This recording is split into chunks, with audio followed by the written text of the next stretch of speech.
Hey guys, Neil here at Sbardella Arms. I'm filming here on a nice quiet Sunday afternoon here in the shop. I don't have any equipment running in the background, which is a nice change of pace for once. As you may know, we build custom 1911s in this shop, but we're not talking about that today. Today we're talking about revolvers.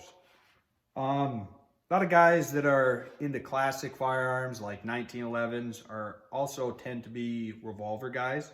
I tend to be a fan of Smith & Wesson revolvers, although I do own several Colt revolvers.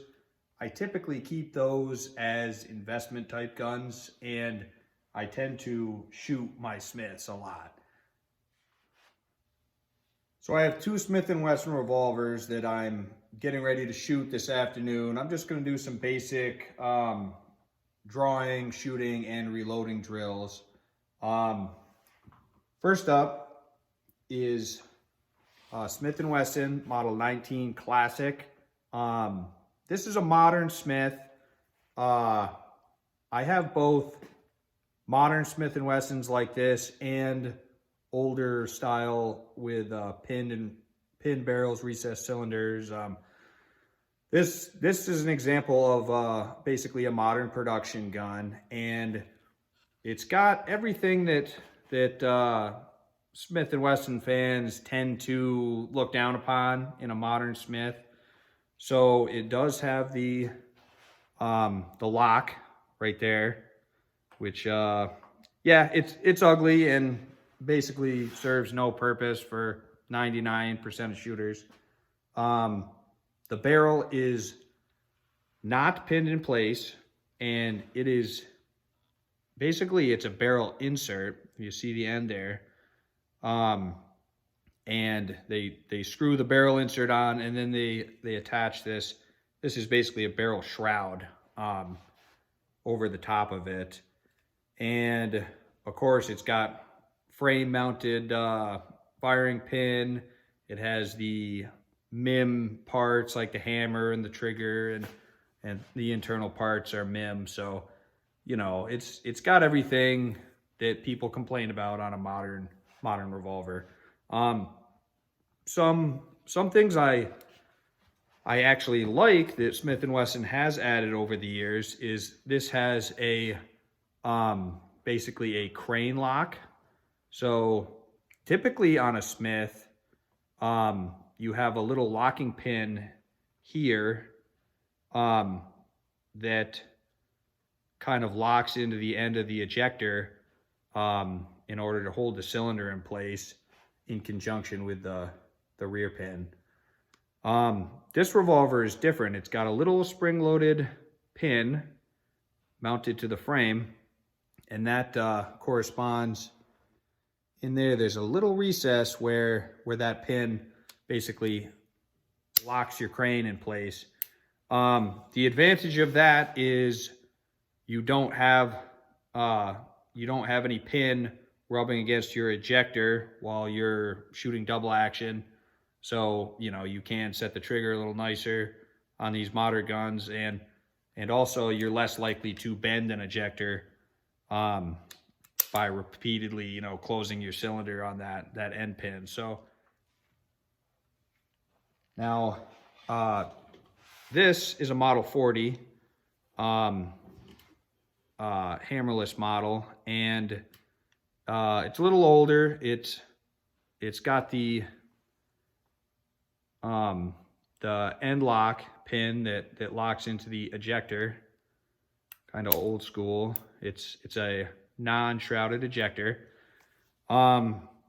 This I have carried quite a bit, and you can probably tell that it's got quite a bit of honest wear, holster wear, and wear on the cylinder from being set down on tables and stuff like that. So, these little J-frames are great little carry guns, and I do like to practice with them often to stay up on my shooting and reloading techniques. So let me switch the camera around and give you a little closer look. All right, guys, so a little closer look at these guns. The barrels in the cylinder holes are clean on these, but I do like to take them to the bench here and just oil them up real quick before I have a range session to make sure they're gonna run nice. Typically, if I'm just doing just giving them a quick light oil job before shooting, I've got my oil applicator here. On the 19, I'm gonna put a drop of oil on this locking pin here and its corresponding spot in the crane. Gonna put a little bit of oil here on the ejector rod and run that. Same thing on this side, just gonna lightly oil that. Doesn't take a lot, but these are fine-tuned machines, and I like to keep them well oiled. I'm gonna put a little bit of oil here where the crane rotates, and that'll seep down into the workings there. Drop of oil here on the cylinder release. A little bit of oil on the sides of the hammer. Gonna put a drop of oil here where the center pin locks in, and also a drop on the center pin. Work that a couple of times. And I'm just gonna put a little bit of oil on either side of the trigger. I don't really like to, say, spray a lot of oil up into the workings of revolvers, as that's just going to cause them to collect dirt, dust, and debris. Same thing here in the Model 40. A little oil in all the same places.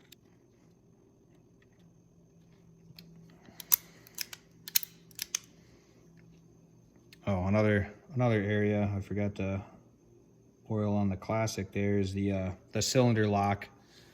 I like to give that a dot of oil. So for the Model 40, I have these HKS style speed loaders, which are a kind of a turn knob release style.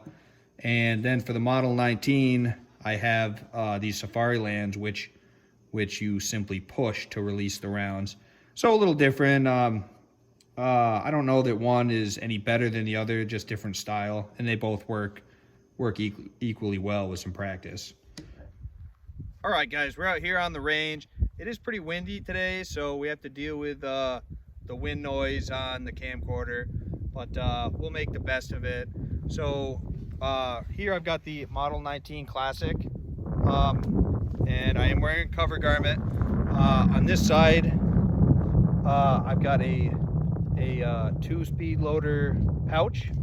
I'm using the Safari Land speed loaders here. So this is the push style, and so I've got 2 of those in my mag pouch here.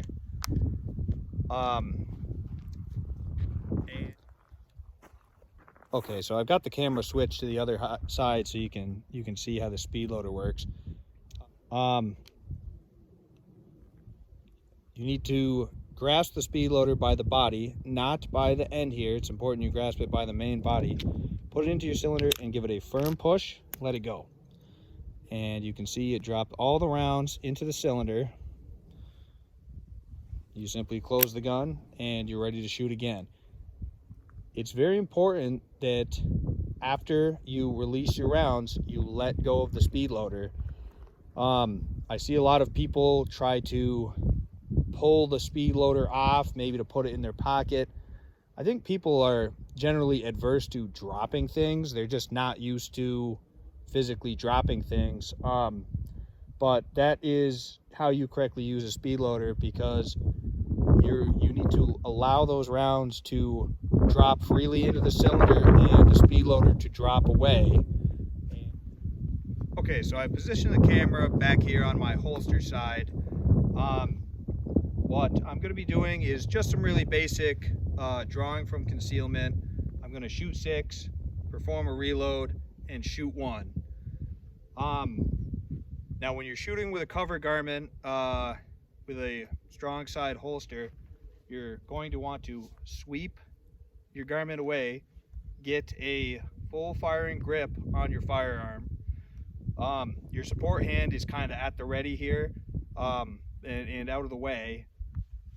You want to draw the firearm clear from the holster, present it, get your support hand on it, and bring it up into firing position.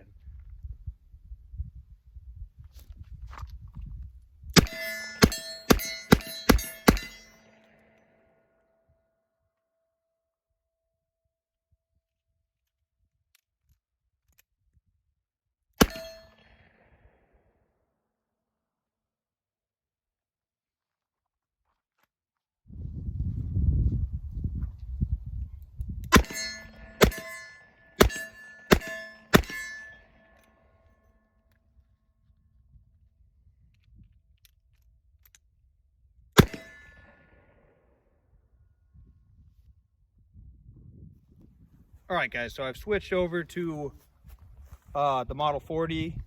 Now, I usually carry these HKS speed loaders in my right pocket when I carry this gun, simply because since this is a 5-shot revolver, they're quite a bit smaller than the speed loaders for the Model 19, so pretty easy just to throw them in a pocket. And to show you how these speed loaders work, I've got an empty gun here.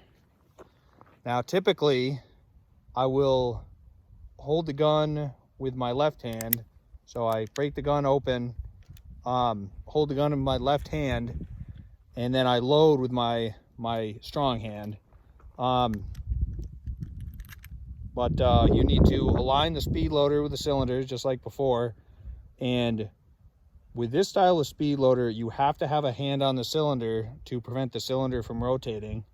And then you give a little twist to the right and the rounds drop right in. So just a different style. I don't know that one is necessarily better than the other. So I like them both. I have them both. So I'm going to shoot 5 shots. I'm going to perform a reload, and then I'm going to shoot another 5 shots. So let's see what that looks like. And when I'm practicing these things, right now I'm not necessarily trying to be super fast. I'm not using a shot timer or anything like that.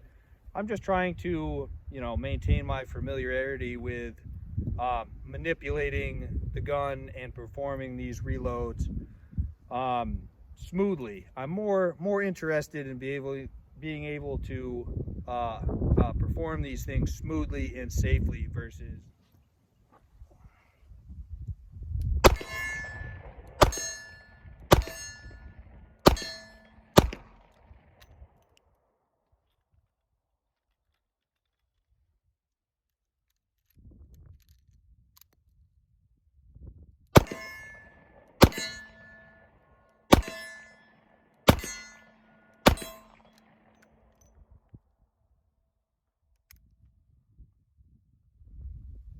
and I'm shooting at a man-size steel silhouette, about 15 yards right now. So,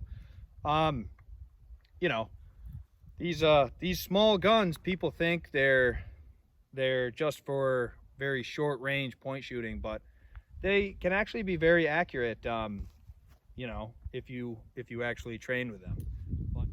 So anyways, guys, thanks for watching. Hit that subscribe button if you like seeing this sort of content, and shoot safe, have fun on the range.